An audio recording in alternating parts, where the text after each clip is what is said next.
You know, there's a common theme that runs through these two presentations. You know, when I read these books, and I admitted to the authors that, you know, sometimes I even conflated some of the issues that were going on. But, you know, thus far, many of the reviewers of these two books, the Doctors Blackwell and Lost World, speak to the obscurity of each of their protagonists' stories. Commenting on the Blackwells, the New Yorker said, quote, "The two sisters were medical pioneers, but except for a few professional awards named in their honor and a plaque commemorating the location of their infirmary, they have largely been forgotten." In the same vein, Allison Gilbert and Julia Shears point to three primary reasons that this seems to consistently happen in women's history. They point to sexism, carelessness in documentation, and simply a lack of foresight to preserve this stuff for the future. And that's another reason we record everything that we do. The stark fact is that both of these books illustrate well that only 24% of all historical figures taught from the first grade to the 12th grade are stories of women. Janice Nimura. Norton Publishers said about this book, The Sisters Blackwell, Elizabeth Blackwell believed from an early age that she was destined for a mission beyond the scope of ordinary womanhood.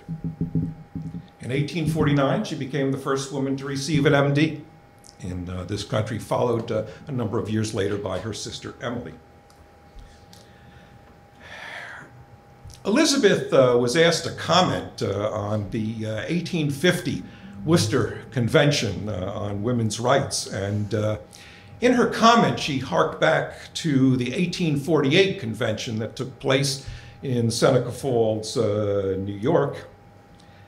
And, you know, she said that, "I cannot sympathize fully with an anti-man movement. The great object of education has nothing to do with women's rights or man's rights, but it has everything to do with the development of the human soul and the body." You know, unlike Elizabeth, Emily went on to focus on improving the situation of physicians' education in this country, whereas Elizabeth went on to become an educator, focusing on women's access to education, but also on hygiene was her big issue.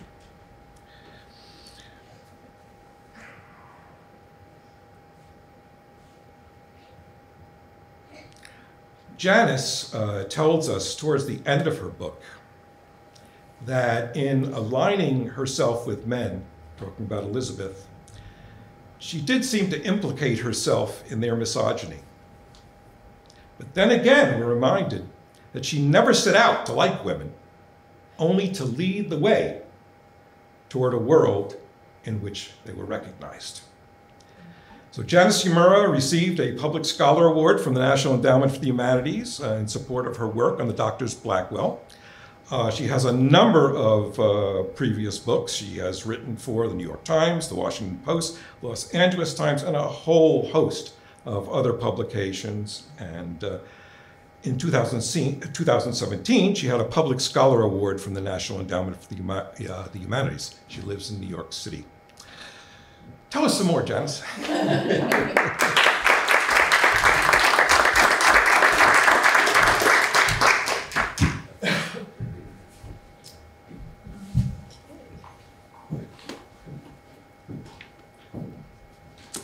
Thank you, Steve, for that lovely introduction. Thanks to Sandy and to Matt and everybody here. It's such a pleasure to be in Brattleboro on the middle weekend of October. I really am thrilled to be included in this in-person festival. So the Blackwells. I think I'm going to do this because it's easier. If you are familiar with the Blackwells, you probably have the phrase first woman doctor pop into your head. As you just heard, Elizabeth Blackwell was the first woman in this country to receive a medical degree in 1849. Her sister Emily followed 5 years later in 1854, and together they founded the New York Infirmary for Indigent Women and Children, and then the Women's Medical College of the New York Infirmary. So I encountered the Blackwells maybe 7 years ago for the first time, and this astonished me. I grew up in New York City, where they practiced. I went to a proudly feminist all-girls school from the age of 5. I was the math science kid at that school. I graduated with the intention of pursuing medicine, though I was quickly seduced by the humanities. How had I never heard of them? And so I went looking, and I realized that the Blackwell story is not hard to find on the children's shelf. There are many children's versions of the first woman doctor, not usually about Emily, just about Elizabeth. They all look sort of like this. They all feature a slim, well-dressed woman with a stethoscope, bending solicitously over a grateful patient. This is the 1940s chapter version, the modern middle grade version, the children's picture book version with a perkier version of Elizabeth with cute red hair bows, but there's the stethoscope in the bag waiting for her to grow up. The problem is the Blackwells look like this. And in the 1840s and 50s, when they were coming to medicine, most stethoscopes still looked like this. There were elisions, things that were skipped over in these children's books, which were fine in and of themselves, but they left so much out. And as I followed the Blackwells into the archives and started listening to their voices in their letters and their journals, I discovered that the story was much more complicated than Elizabeth Blackwell, first woman doctor. And I started to want to reintroduce these women, both of them, not just one, to the present with all of their ragged edges intact, with all of their complexities. There we go. And I wanted to know the whole story, not just what fits in a children's picture book. So what is that story, briefly? The Blackwells, 8 of the 9 Blackwell siblings were born in Bristol, England. They came to this country as children. They were the sons and daughters of a man who was something of a paradox. He had made his money as a sugar refiner in Bristol, which was a sugar capital. He spent all his free time as an ardent abolitionist. There's a contradiction there. He gave his 5 daughters the gift of an education at the same level as his 4 sons, and then on the strength of the dream of sanitizing the moral hygiene of sugar refining, he moved them to the New World in search of a way to make sugar out of sugar beets that could be grown in the North without enslaved labor. He got them to New York in 1832, and by 1838, all the way out to the edge of civilization, which at this point was Cincinnati. He got them to Cincinnati in August of 1838, and then he died almost immediately, leaving them with about $20, and a clear sense in his daughters that having a husband, no matter how beloved, was no guarantee of security. None of his 5 daughters ever married. So now you have the 9 Blackwell siblings, because George Washington Blackwell was born in New York,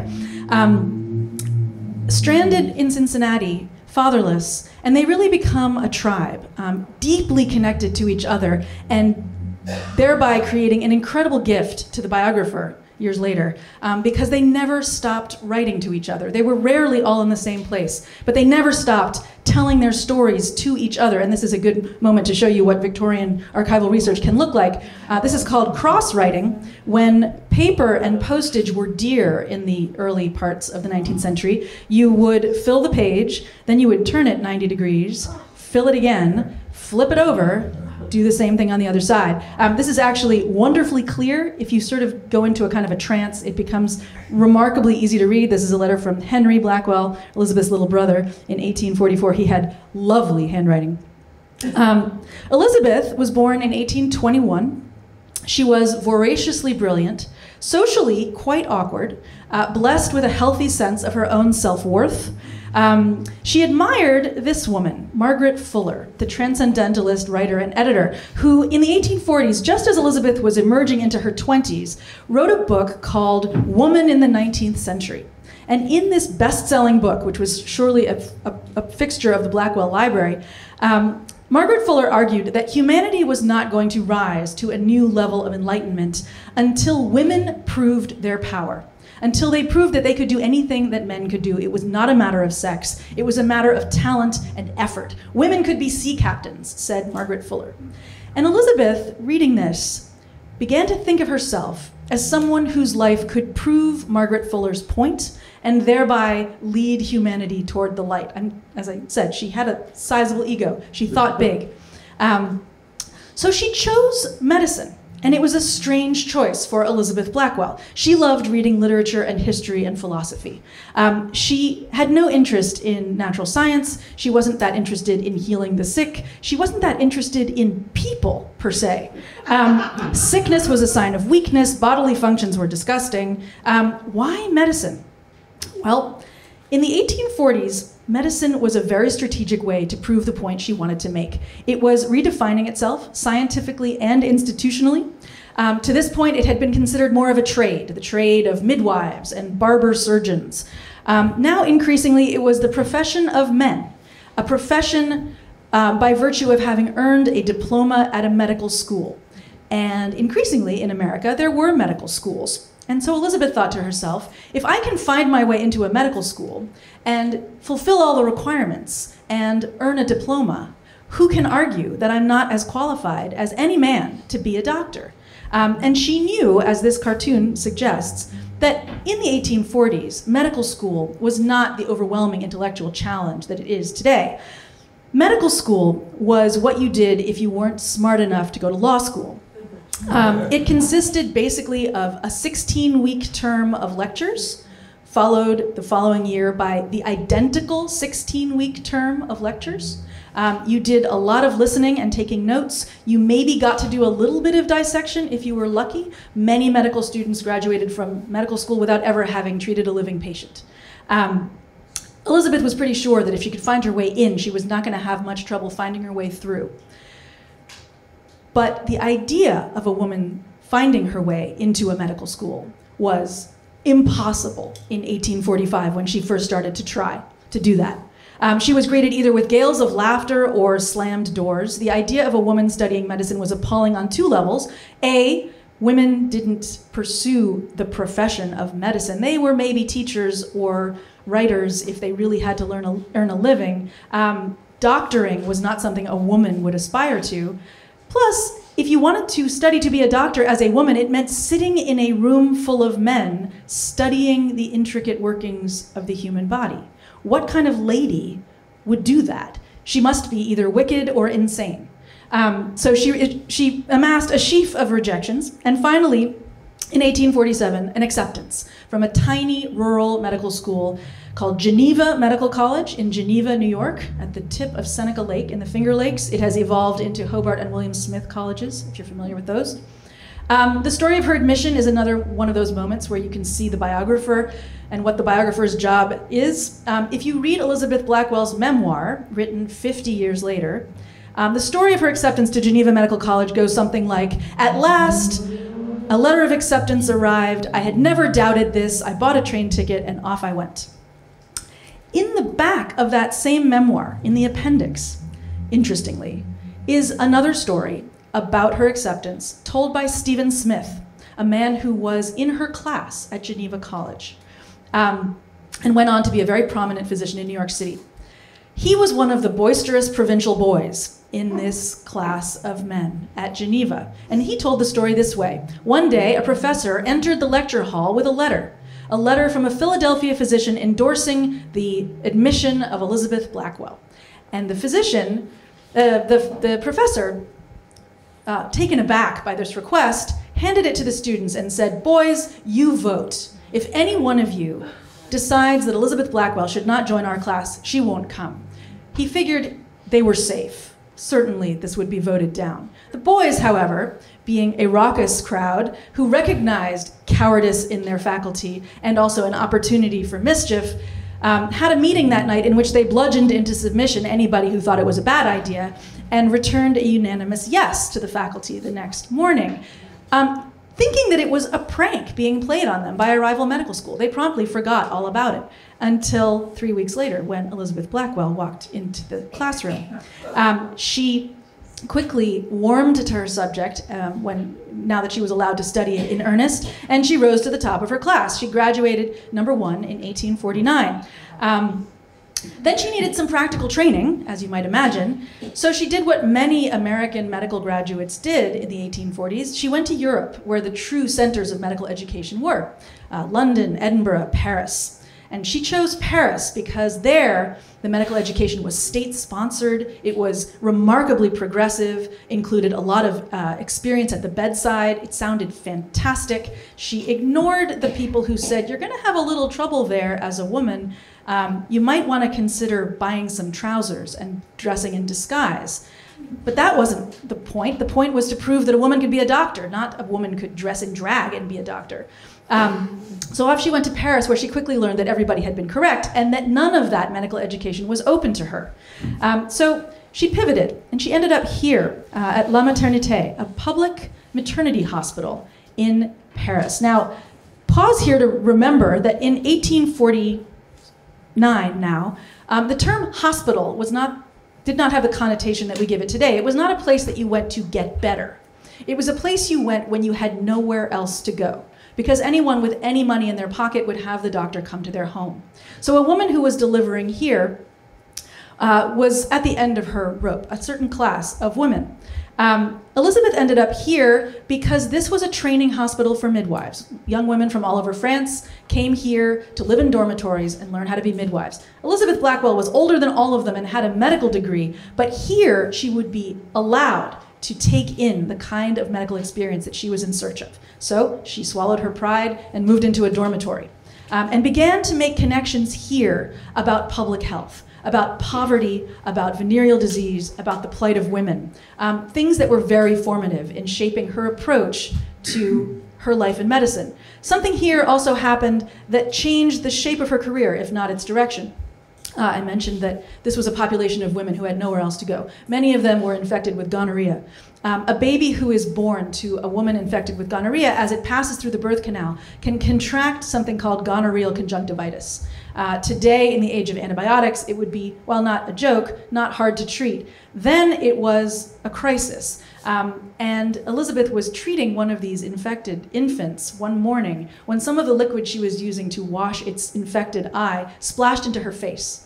And she contracted gonorrheal conjunctivitis and was instantly confined to a bed in the hospital in which she had been working. Suddenly, she was a patient and subject to all of the horrifying pharmacopoeia of 19th century medicine. Leeches, laudanum, bloodletting, belladonna, all of the mercury, all of the things that really did more harm than good, but there wasn't really many other great tools to try. Another moment here where the biographer has to find the true story in the midst of a couple of different accounts. In her memoir, Elizabeth wrote of her dear colleague, Dr. Hippolyte Blot, wonderful name. He had been working with her, teaching her as a colleague, and now he had become suddenly her physician as she lay in bed for weeks with her vision hanging in the balance. She wrote of this experience in her memoir 50 years later, saying, "Oh, how dreadful it was to find the daylight gradually fading as my kind doctor bent over me and removed with an exquisite delicacy of touch the films that had formed over the pupil. I could see him for a moment clearly, but the sight soon vanished, and the eye was left in darkness." It sounds like a romance novel, right? He kind of looks like a leading man.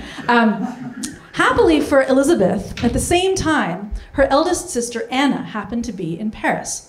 And Anna was a journalist by trade. She was in Paris writing about France for American audiences. And as this pose wonderfully suggests, she was something of a drama queen. She spent her days rushing to Elizabeth's bedside to try and help, and her evenings writing back to the home folks in Cincinnati. Her account, wrong slide, went more like this. "The pupil presents just now the appearance of one of those little misshapen blackberries of 3 granulations and half dried up that one sees so often on some scrubby little bush. If you can fancy one such in dull-looking lead, you have just the appearance of this poor eye." Elizabeth eventually lost one eye and was fitted for a glass prosthetic that she wore for the rest of her life. If you squint at this photograph, you can see there is a slight asymmetry in her gaze, but it was almost impossible to see, and she never spoke of it. There were many people in her life who didn't realize she was working with one eye, but it changed the course of her career. Surgery was no longer something she was going to be able to learn how to do, and it pointed her more toward public health, a direction she was already going. Did she go home to recuperate and get used to her glass eye? No. She went on to London and continued training. This is part of why she seems so extraordinary to me.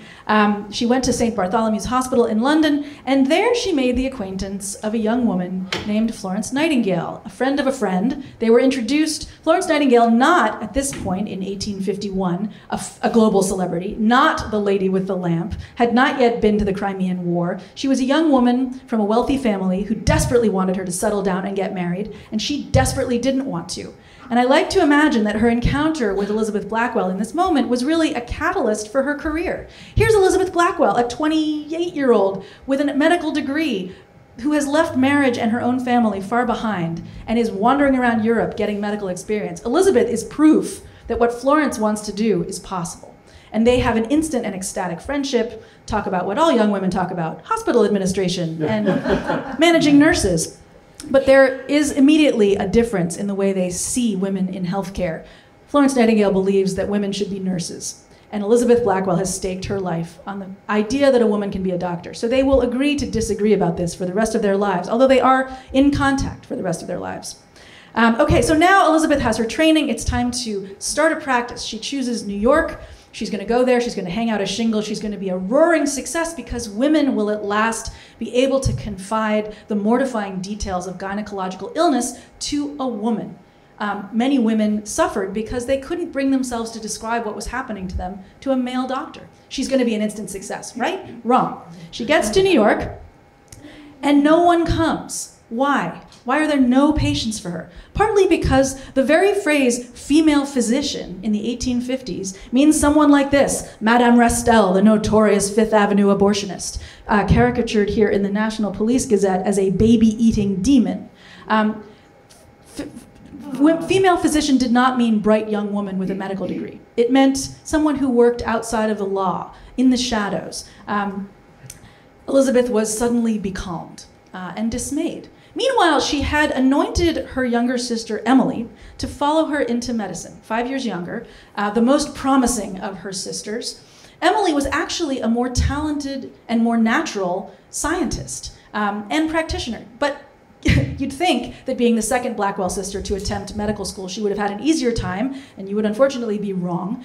Even Geneva Medical College did not want this one showing up. They'd had enough of women around at that point. She struggled and found her way to Rush in Chicago, where she had a wonderful first year, after which her mentor went on sabbatical, and the trustees said, actually, please don't return. We've had enough of women too. She pivoted again and ended up at Cleveland Medical College, which has evolved into Case Western, where she got her degree in 1854. And then she too went to Europe, to Edinburgh, I think pointedly not one of the cities her sister had gone to, and apprenticed herself to James Young Simpson, at this point one of the most prominent physicians in Britain, a larger-than-life obstetrician and gynecologist, who taught her at the top of the game. She learned a great deal. Of course, it wasn't enough to protect her from the same kind of media snark that her sister had come in for. This is meant to be a caricature of Emily Blackwell in the London satiric magazine Punch. It is meant to depict Emily in the scandalous bloomer costume of a women's rights activist, which she was not, interestingly, with a rather mannish profile peering through spectacles and a horrifying hat at the only patient who would consult a female physician, a lapdog, being clutched in the arms of a more conventionally feminine maiden. Happily, both sisters were very good at ignoring this kind of silliness. Emily finally returns to New York and joins her sister in partnership, and in 1857 they found the New York Infirmary for Indigent Women and Children in a building that still stands on the corner of Bleecker and Crosby Streets in Greenwich Village. You can visit it. It was the first hospital staffed by women, And their intention was not just to give the poor women of the tenement neighborhoods surrounding free medical care, but also to be a place where the slowly growing numbers of female medical graduates could come to train without having to go to Europe, as they had. I was privileged to befriend the woman who makes her headquarters in this building and was renovating it when I was doing the research. I got to get inside and see what these wards would have looked like, the hearths, the brickwork, the sash windows. I actually wrote the chapter about the infirmary in the infirmary, which is a kind of communion with ghosts that I really get into. As you might expect from women who had founded a hospital in 1857, they had a prominent role to play in the Civil War. When the first shots rang out in 1861, they immediately gathered a meeting in their living room of their donors and supporters and drafted this appeal that ran in the New York Times: to the women of New York, and especially to those already engaged in preparing against the time of wounds and sickness in the army. There was an enormous amount of chaotic, unfocused energy among New York's women toward the Union cause, and it needed to be channeled. In response to this appeal, thousands of women converged at Cooper Union, another building that's still there. And out of this meeting emerged the Women's Central Association of Relief, and that evolved into the U.S. Sanitary Commission. So you can draw a straight line from the Blackwell's living room to the most important civilian organization of the Civil War. The Blackwell sisters were put in charge of the committee tasked with vetting and training nurses for the front, a perfect task for them. For a moment there, it felt like they had achieved Margaret Fuller's goal. They were standing shoulder to shoulder with men in the service of a great cause.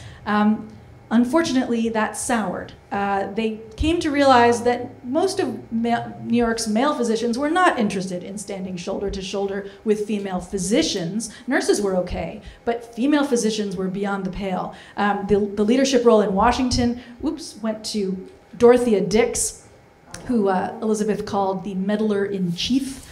Had the woman who had no medical training. Elizabeth and Emily became dismayed and frustrated and eventually turned their attention away from the war and toward their next big project, the foundation of a women's medical college as an outgrowth of their hospital. Now, this is somewhat ironic.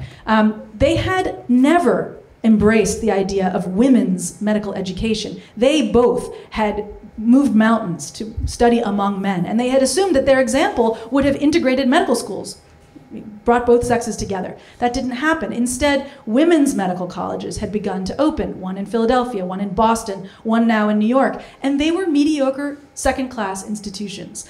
Elizabeth and Emily knew this graphically because their alumni were arriving at the New York Infirmary to train with the Blackwells, and they didn't know much. So Elizabeth and Emily finally decided to change their minds and respond to this by founding a medical college that was more rigorous than even the programs they had attended, that was 3 years instead of 2, that was progressive instead of repetitive, that included instruction at the bedside. All this anticipated advances in medical education by many years. So they opened their own medical college in 1869. So that was the arc of their professional lives. Personally, their lives were just as interesting. Emily lived with her female partner, a fellow surgeon named Elizabeth Couchier, for the last several decades of her life. Both sisters adopted daughters. 2 of their brothers married 2 of the most prominent feminists of the day. Lucy Stone, the suffrage activist, and Antoinette Brown, who was the first woman in this country to be ordained as a minister. Interestingly, and complicating this story in interesting ways, Elizabeth and Emily did not really see eye to eye with their own sisters-in-law about women's rights. That's a whole other part of the book that I find really intriguing. And even though they built these institutions together, Elizabeth and Emily didn't always agree with each other about the role of women in medicine. Elizabeth gradually came to believe that the role of a woman doctor was as a teacher armed with science, somebody who wrote and lectured and taught about public health. Emily believed that a woman doctor should just be as good as a man doctor. She should be a surgeon, a professor, a practitioner, an obstetrician. And that's what she did. And so just after the college was founded, the 2 sisters parted ways and spent the last 40 years of their lives on different continents. Elizabeth went back to England, where she got involved with moral reform and public health, did a lot of lecturing and writing. Emily stayed and ran the institutions they had created together so effectively that in a sense she sustained her sister's legacy at the expense of her own. Because today, if we've heard of any Blackwell, it's Elizabeth and not Emily.